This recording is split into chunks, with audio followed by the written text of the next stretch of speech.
Coming up on Naperville News 17, the DuPage County Election Commission is officially disbanded. Our first responders pull off a dramatic rescue, and a serene sunset sets up a winning entry.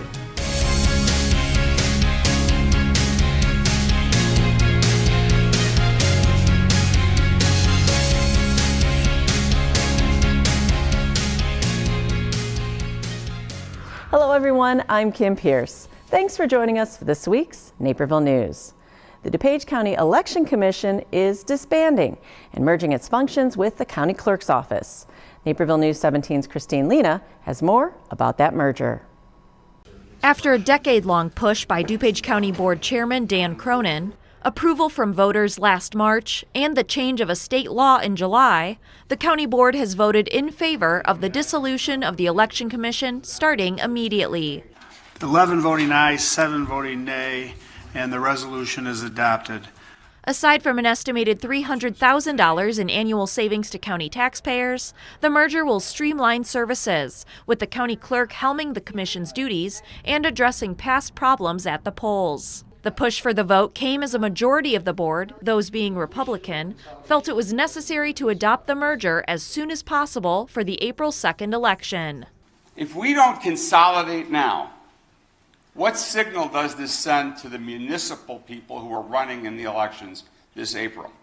Your elections don't matter. It's not as important as next spring and next fall when we have contested partisan elections.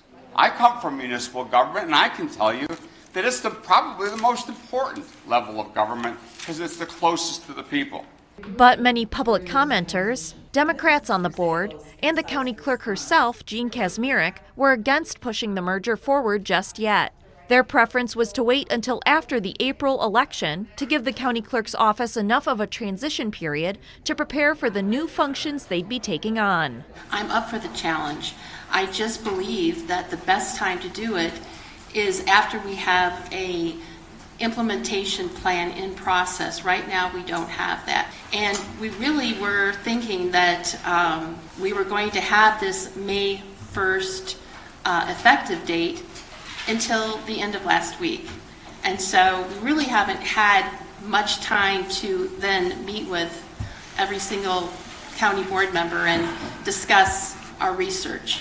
With the majority vote in favor of the consolidation, the county clerk's office will now have 5 weeks to prepare for the start of the local election process in April. Reporting for Naperville News 17, I'm Christine Lena. The DuPage County Election Commission was formed back in 1974. Opioid-related deaths in DuPage County are on the rise. The DuPage County coroner has released statistics for 2018, and the numbers aren't good. Total deaths from illegal drugs went up 13% from 2017, while total deaths from all opioids went up 3%. The biggest climb was in the number of deaths from fentanyl alone. In 2017, there were 17, while in 2018, that went up to 30. You can find the full set of statistics on the DuPage County website. Naperville City Council discussed more potential development at its latest meeting. Naperville News 17's Casey Krajewski tells us about the change. More residential development could be coming to South Naperville. At the latest City Council meeting, the dais voted unanimously to approve the rezoning of 5.3 acres of land in the Naperville Crossings development from commercial to medium-density residential. The property sits north of Anna Marie Lane and west of Showplace Drive, behind the strip mall on Route 59. That setback and lack of street visibility is part of the reason the property owned by First National Bank of Brookfield has sat vacant as commercial land for 15 years. Yes, there's been highs and lows over the last 15 years in our real estate market, but the last 8-9 years have been very good. And even in that market, we're still unable to lure retail developer to this property. 5 South Naperville residents spoke out against the zoning change, citing traffic concerns and overcrowding in District 204 schools. We are also experiencing a lot of congestion with these large subdivisions going up, and we are nowhere near finished building. But council argued that commercial developments create traffic as well, and the 204 crowding is more of a concern further north. If you have commercial, they too will produce traffic. Stores produce plenty of traffic. They too will need emergency services, just as houses will. So if we want that to develop, whatever uses appear there will need the services that the city provides. Council hopes this change will improve business for the already existing shops in the area and lure development for the other vacant commercial lots.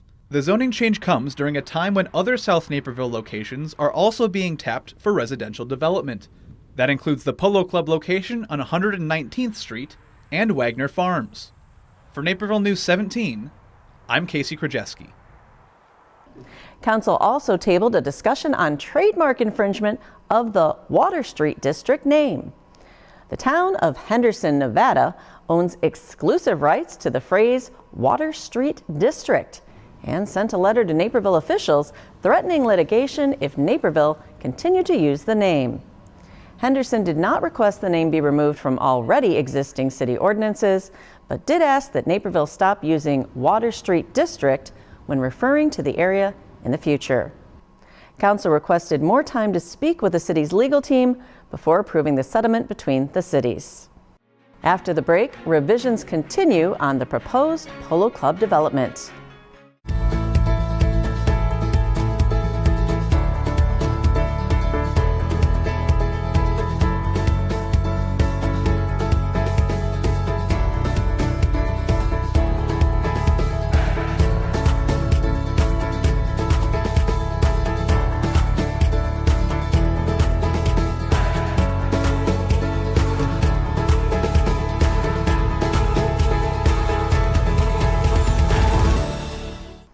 Residents of South Naperville and Plainfield got a look at the newest revision to the Polo Club development.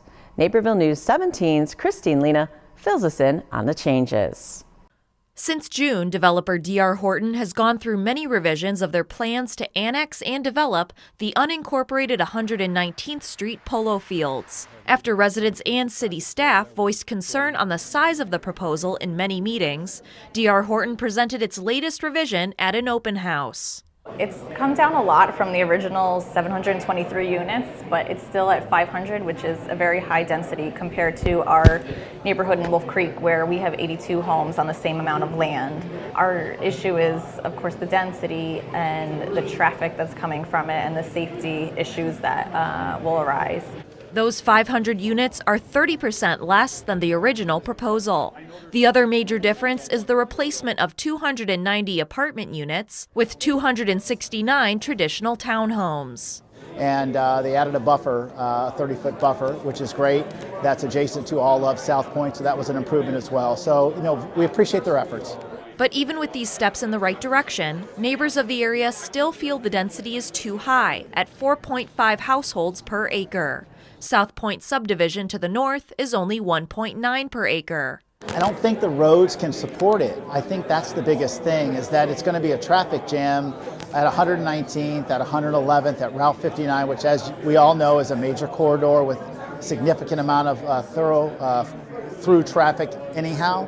I also think that you got to look at what Pulte's doing at Wagner Farms at 103rd. Residents were able to leave comments, which D.R. Horton will take into consideration as they continue to work on the development plan. Reporting for Naperville News 17, I'm Christine Lena. The SECA Commission is looking at some big changes this year. Naperville News 17's Blaine Irwin reports. The Special Events and Cultural Amenities, or SECA Commission, met for the first time this year. On the docket was a discussion about a new system of objectively judging SECA grant applicants and assigning them numerical scores, a prototype of which was tested on 10 projects. But despite the goal of being more objective, the way commissioners scored projects varied widely, calling into question the viability and necessity of the system. One of the things that I have concerns about, where we work harder to define certain categories in a certain way and then design the application so we ask the right questions, it'll almost lead us to a point where we will all then come to the same conclusion. The idea for the new system followed requests from applicants for more clarity about what commissioners were looking for. The SECA Commission discussed meeting that request in another way, possibly by better defining what they look for in a good proposal, like how feasible a project is. Because if we can't articulate what feasibility is, we're going to evaluate projects on that basis. It's going to be very hard to explain to the applicants and to the city council why we made a decision on feasibility. Another point of discussion was RibFest, which has traditionally received over $200,000 annually to cover the cost of city services of putting on the event. With it likely leaving the city after this year, that money would normally be available to other applicants. But that may not be the case. I think the projects that we looked at this year and funded were funded just fine. And I don't think another $250,000 would have made a big difference in these projects. So there were some other ideas being floated around about what could be done with that money, with the commission potentially taking on a more active role, soliciting applications for projects they or residents want to see in town. This year we say $25,000 for capital projects, that's our max, and we're willing to put $50,000 out there for, I'll use Melvin's term, a pet project. This is something we'd like to see happen, and just carve it out. And those are just numbers I pulled out of the air. The commission hasn't reached a consensus on these issues, and no changes are set in stone just yet. They will continue to discuss adjustments to the program at their next meeting, and anything they recommend must be approved by City Council. Reporting for Naperville News 17, I'm Blaine Irwin. NCTV 17 is partially funded by a grant from the SECA program. Naperville's emergency responders rescued a boy who had fallen through ice on a retention pond. Naperville News 17's Casey Krajewski spoke with the firefighters who made that save. Fire Engine 4 was just returning to its station when a call came in at 4:49 p.m. on January 13th. An 11-year-old boy had fallen through the ice at a retention pond. The crew grabbed the dive equipment and headed out. Firefighter paramedic Mike Leston put on the cold water suit in the ambulance. 4 minutes later, they were on the scene, along with a police officer with a life ring to throw to the boy. I could see that the child was in the middle of the water at that time, and we obviously got out and deployed immediately. Obviously, with the temperature of the water, we didn't know how long he was in the water, and like I said, but when we got to the actual water, I kept visual contact with him. I spoke to him. He was completely orientated. He knew exactly what was going on. I just told him to stay above the water. He was able to do that very easily. He said he was able to touch the bottom. He could feel the bottom. The nice part there was we had the police officer with the throw disc. So that was kind of a nice primary, and then we could put Mike in the water as a secondary. Leston entered the water as a precaution. The child was being pulled ashore by the life ring, but when that slipped out of his grasp, Leston was there to lend a hand. For being a child of that a relatively young age, for him to be as calm as he was made everything so much easier for us, and he was able to talk with us and explain what happened, explain that he was standing on the ground so he wasn't trying to tread water or he wasn't wasting or expending energy. The victim was brought to Edward Hospital, but only as a precaution. The dive team said their strict procedure and training, along with the composure of the victim, made the save a straightforward one. But that's not to say the situation was not tense. When you hear a child in some type of water thing, yeah, you get a little bit more excited. Everything's elevated a little bit, and obviously with the weather temperature and the water temperature and not knowing how long they were in there, we wanted to get there as quick as we can, and we did, and it was successful, so that was good. The fire department would like to remind people to use caution around bodies of water. He said he was testing the shoreline with a bat or a stick. He thought it was held, so he started walking off more and more. Then he kind of started bouncing a little bit in the middle, and then that's when the ice gave way. While it may appear frozen, the ice is often not thick enough to support much weight. For Naperville News 17, I'm Casey Krajewski. The rescue occurred in the Chanticleer Lakes Condominium Association on McDowell Road. Coming up, it's time to dine as Naperville's Restaurant Week kicks off.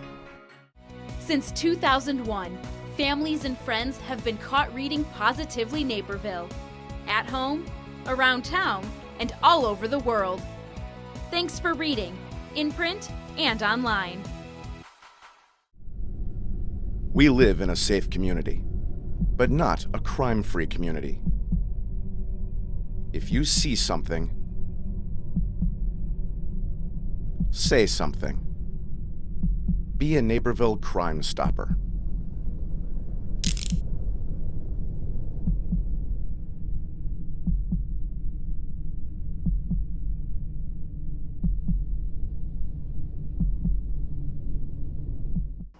Naperville continues to grow in 2019 as new businesses, restaurants, and experiences are popping up all over town. In the retail department, Filson will bring options for guys and Soho Boutique for the girls. As for tasty treats, Molly's Cupcakes will be opening soon on Jefferson Avenue.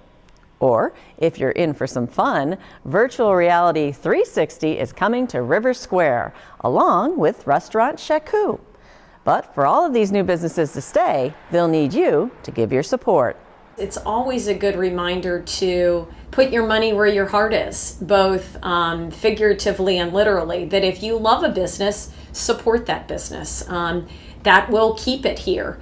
And so the lure to shop online or to choose outlet brands or things like that is real, but let's keep our downtown as vibrant as it is today. Outside of downtown, you'll get shopping, dining, and business all in one spot.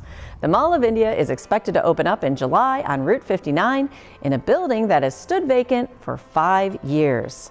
Construction on the mall has already begun. But the Mall of India is going to be opening up in the former Walmart space. That's over 100,000 square feet, and we're very excited because it'll have all different types of amenities and restaurants and shops inside that building. Heading north on 59, there's new entertainment in store.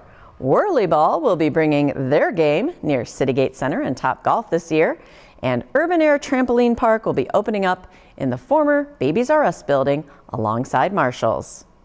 Another unique addition to Naperville that's already open at Main Street Promenade is Codeverse, an interactive coding studio for kids. But there are tons of great businesses already here in town, and Naperville's annual Restaurant Week takes us to the tastiest of them.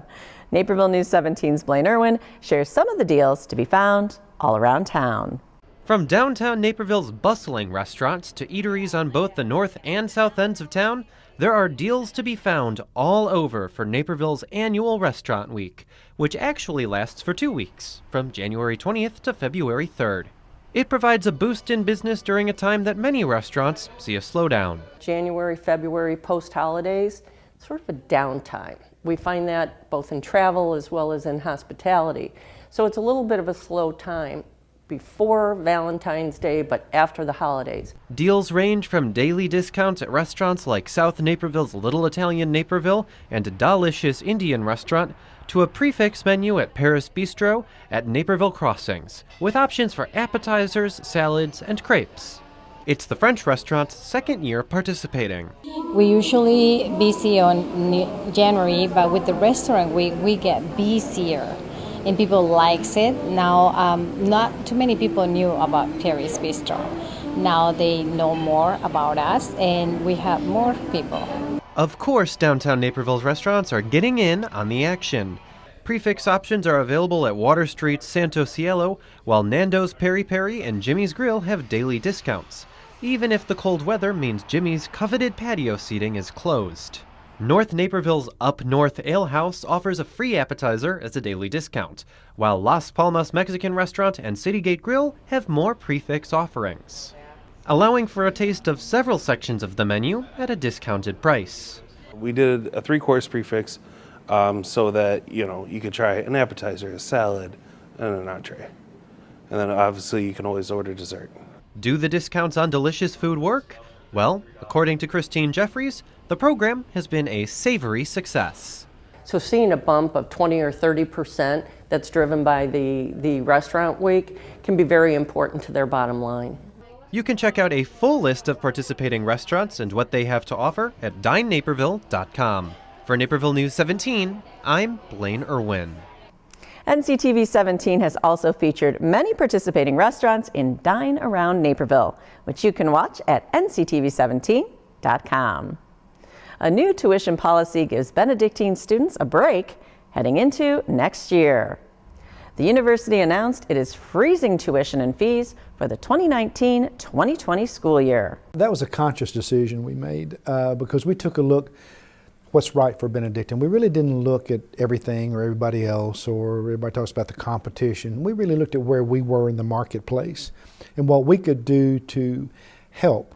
According to the College Board, tuition rates for private colleges across the country typically increase by an average of 2.4% each year. As a student, it makes it really great because it helps keep our education affordable. College is expensive, so any bit helps. So we're really excited that we can kind of alleviate any financial worries and really focus on our education and our college experience here. 98% of all new Benedictine students receive some form of financial assistance. Tuition and fees at the university are currently set at $34,290. Gregory was recently named the university's 12th president after serving as the interim president since August. The Forest Preserve District of DuPage County Board recently appointed members to the Green Farm Barn Ad Hoc Committee. Naperville News 17's Antonia Acuna tells us more. Since 1971, the Green Farm Barn has stood as a feature on the corner of Hobson and Green Roads. Now, steps are being taken to find a new use for it as 5 residents take spots on the new Green Farm Barn Ad Hoc Committee. Forest Preserve President Daniel Heberyard, who was sworn in last month, is excited to see what new ideas the committee brings forward. Really, the goal of the committee is to define what we could do, what would be the best use for community needs, and then find funding to see if there would be interested parties in the community, business partnerships, not-for-profit partnerships, to help us decide if we could move forward with that project. A couple of citizen interest meetings were held in the fall to generate ideas for what to do with the barn. Committee Chairwoman Rachel Janess hopes to find historical meaning to whatever they choose to do. The Green Barn is a bit of a sanctuary to people. You can tell that they just feel really calm and at peace there, and it's just beautiful. So I've always been interested in it. The 2 nay votes against the formation of the committee were Al Murphy and Jeffrey Reddick. Reddick doesn't believe the committee is a good way to use staff resources, as a motion to continue maintaining the barn was passed in 2016 without finding a future use of the barn beyond landmark. There's been no change in programming ideas or anything else, and in fact, when we took that vote 18 months ago, it was with the purpose that in the event that an outside group comes forward with funding and an idea for use that's consistent with our programming goals, that we would revisit it. While Reddick has reservations, he is interested in seeing what the committee comes up with. Reporting for Naperville News 17, I'm Antonia Acuna. The Forest Preserve spends $17,000 to $34,000 per year on keeping the Green Farm Barn in shape. That current maintenance plan will expire in 2026. Up next, a new preventative measure for people of all activity levels. There's no better time than now to be more informed about what's happening in your town. And that's where your community television station, NCTV 17, comes in. We offer a free and easy way to stay connected and informed. With Naperville Now. This 2-minute video features top news stories sent straight to your email once a day, Monday through Friday. And best of all, it's free. The Fifth Avenue redevelopment plan still remains in Phase 1. Always be in the know with daily news updates from Naperville Now. Sign up today. And that's what's happening right here in Naperville. Visit nctv17.com/subscribe.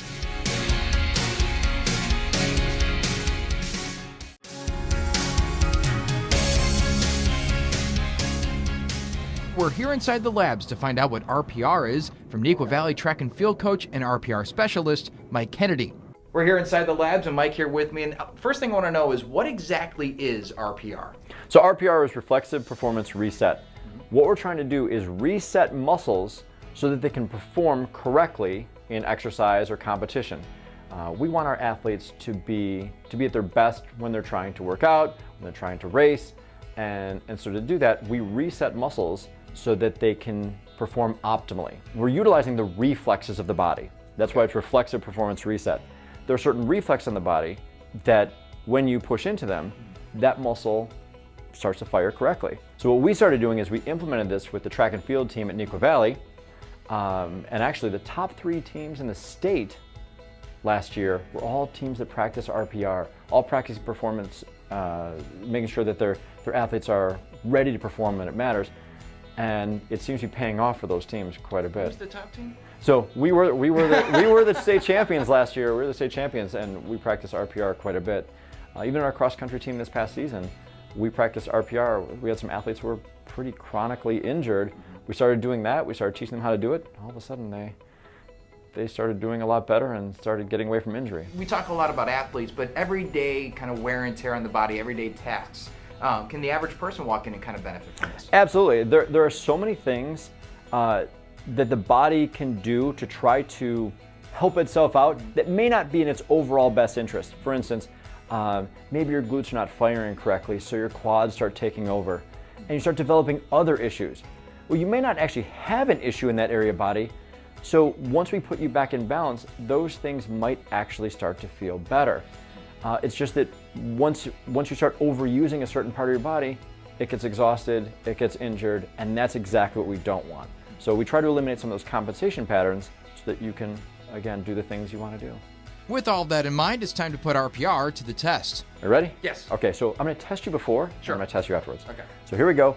I'm going to have you hold your arms out straight, All right. and then I'm going to push your arms down. You just stop me. Okay. Okay? And you did a pretty good job. But you probably felt some sponginess. Yep. Okay, so what I'm going to do, I'm just going to reset this Okay. shoulder right here. Find it right here. Oh, yeah. Just a tiny little pressure. Right there. This is something you can do to yourself. You can just reach right underneath your armpit and push. Okay, now take your arms, now push down. Oh, yeah, rock solid. Rock solid. That's weird.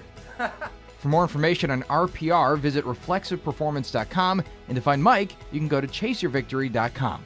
For Naperville News 17, I'm Kevin Jackman. If you have an idea for a sports feature, you can send it in to newstips@nctv17.com.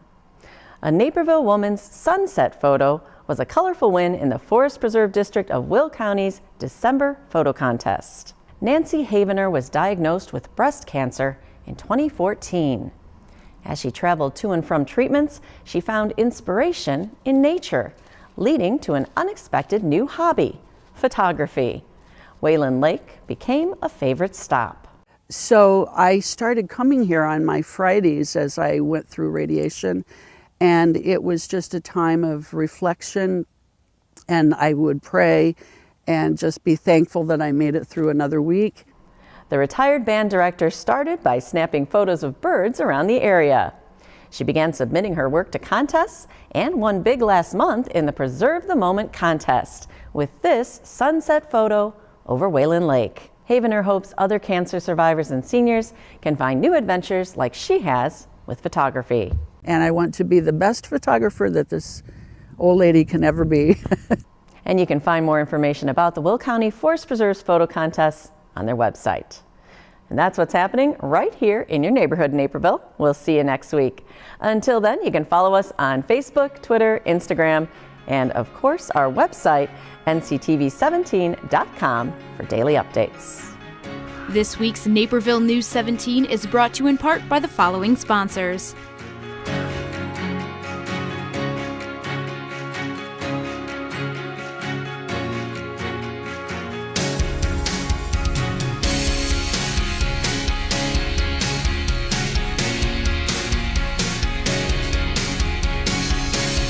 This program is partially funded by a grant from the City of Naperville.